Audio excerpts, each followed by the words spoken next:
In the US, this year, 2024, is an election year. So I thought it'd be a good opportunity to explain how we on the spiritual path relate to politics. How do we deal with it? We got a few long months ahead of us where there will be a very divided nation.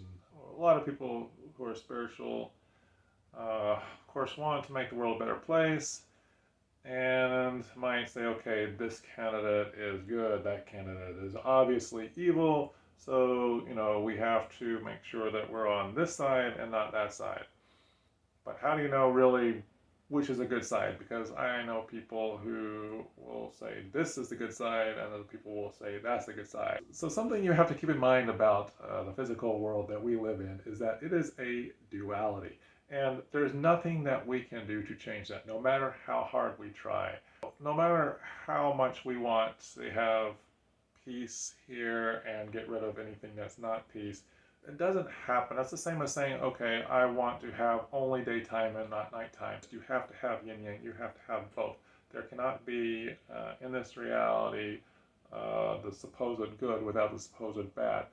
So, and the philosophy would kind of actually stop there. They're like, okay, there's always just going to be both. You can't have it any other way. And that's spirituality actually has a more optimistic message, and saying that you cannot change duality, but you can transcend it. And that's exactly what famous spiritual teachers such as Jesus and Buddha were explaining.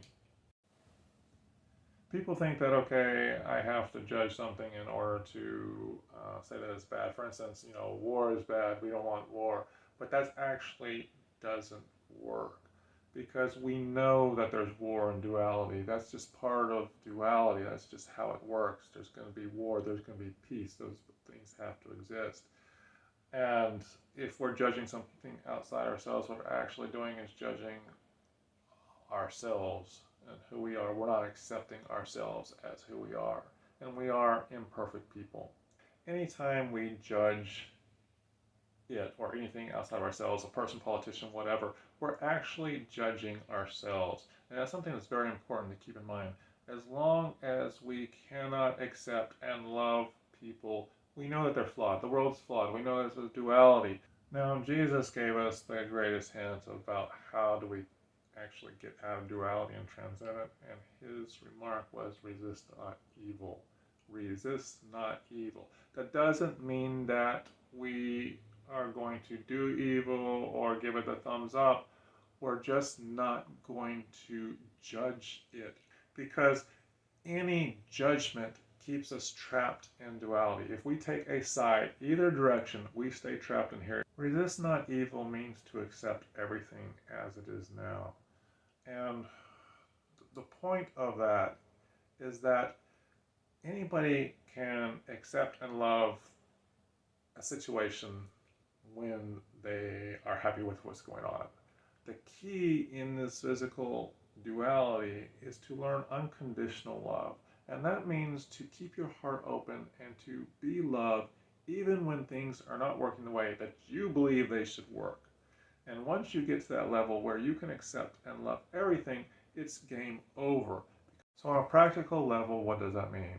That means love your neighbor, love your quote-unquote enemies, love everybody. You're not giving them the green light to do whatever they want. You're just accepting them as the flawed people they are.